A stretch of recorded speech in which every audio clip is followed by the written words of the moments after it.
The movie begins in the heart of wartime London, where sirens scream through the night and bombs rain from the sky, forcing the Pevensey children, Peter, Susan, Edmund, and little Lucy, to flee their home with their mother.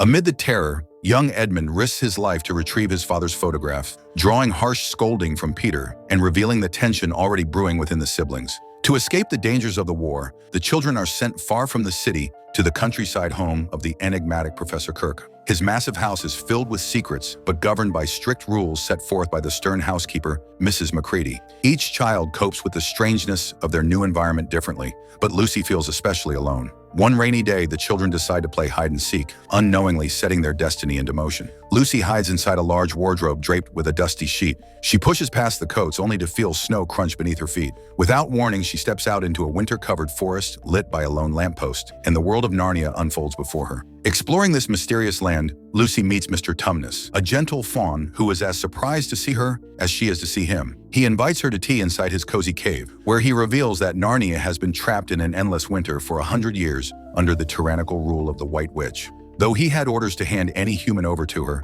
his conscience wins, and he tearfully helps Lucy return home. Lucy runs back to her siblings, convinced hours have passed, only to learn that no time moved at all in their world. Worse, the others don't believe her. Edmund mocks her relentlessly, deepening the divide between them. But everything changes when Lucy returns to the wardrobe at night, and Edmund secretly follows, slipping into Narnia as well. There, Edmund doesn't find Lucy at first. Instead, he encounters the White Witch herself, chilling, regal, and commanding. Arriving in her icy carriage, she seduces him with flattery and enchanted Turkish delight, promising to make him king if he brings his siblings to her. Blinded by jealousy toward Peter, Edmund readily agrees. When Lucy and Edmund reunite and return home, Lucy is thrilled, until Edmund lies, claiming he saw nothing. Her heartbreak deepens, but their adventures are just beginning. Soon after, all four children are forced back into the wardrobe while fleeing Mrs. Macready and finally discover Narnia together. For the first time, they believe Lucy. Lucy leads them to Tumnus's home, but instead of a warm welcome, they find the place destroyed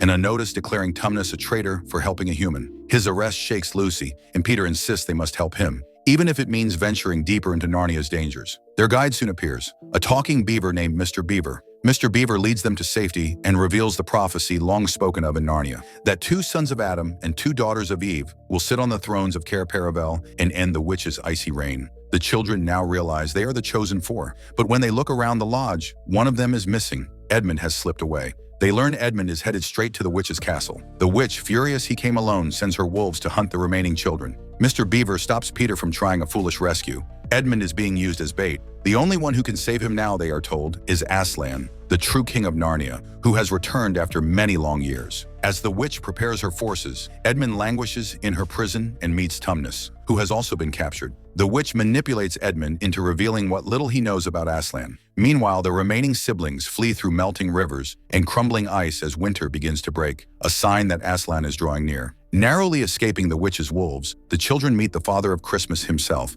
returning for the first time in a century. He gifts each of them special weapons and tools, not toys, but tools of war. The gifts foreshadow the battles to come as they press onward toward Aslan's camp. At last, the siblings arrive at a grand battlefield encampment, guarded by centaurs and mighty creatures. From a tent emerges Aslan, the great lion whose presence radiates an ancient power. The children bow before him, and Peter explains Edmund's betrayal. Aslan does not judge Edmund harshly. He only says they must rescue him. Edmund, meanwhile, is chained and tortured by the witch's dwarf, but rescue is already on its way. After Peter bravely slays one of the wolves threatening Susan and Lucy, Aslan's scouts track the surviving wolf back to the witch's camp. Edmund is saved, unconscious but alive, and brought back to Aslan. With Edmund safely returned, Aslan instructs the siblings never to speak of his past mistakes. It is a lesson in mercy and growth, but peace is short-lived. The next day, the witch arrives at Aslan's camp, invoking the deep magic. By ancient law, all traitors belong to her. She claims Edmund's blood for herself. Tension thickens as Peter prepares to defend his brother,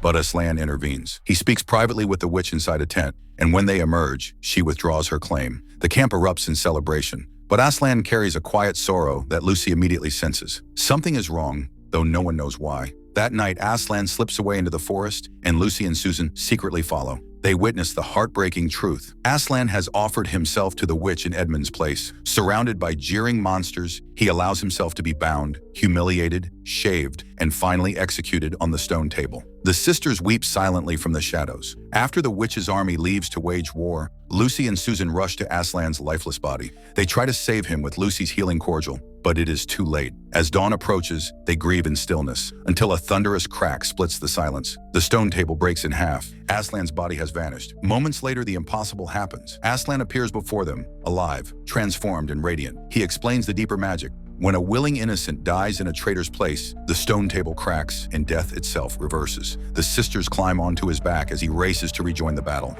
On the battlefield, Peter leads the Narnian army against the witch's monstrous forces. It is chaos, clashing steel, shrieks, soaring rocks, and magic. At this midpoint in the battle, ask yourself, if you suddenly found yourself in a war for a kingdom's fate, defending your siblings against impossible odds, what would you do? Tell me in the comments. The witch joins the fray, freezing warrior after warrior. A brave soldier challenges her, but is turned to stone. Peter confronts her head-on, fighting fiercely despite the odds. His army is faltering. Just when hope seems lost, Aslan charges into the battlefield with Lucy, Susan, and the newly revived creatures. The tide turns instantly. Aslan leaps upon the witch, ending her reign in a single, powerful strike. With their leader fallen, her forces scatter. Lucy rushes to the wounded Edmund, using her healing cordial to bring him back from the brink. The siblings embrace, finally reunited and freed from fear. With victory secured, Aslan revives every frozen creature in the witch's castle, including Tumnus. The land awakens to life again. Soon after, the four Pevensey children ascend the thrones at Cair Paravel, crowned as King Peter the Magnificent,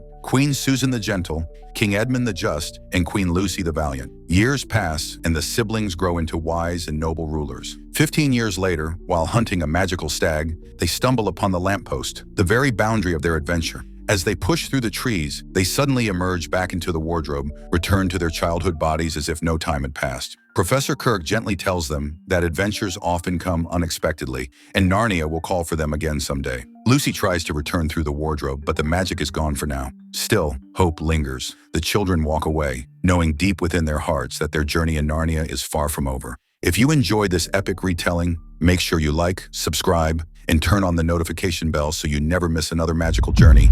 And drop a comment telling us which moment in Narnia stunned you the most. For more legendary adventures, keep watching Great Animation Recaps.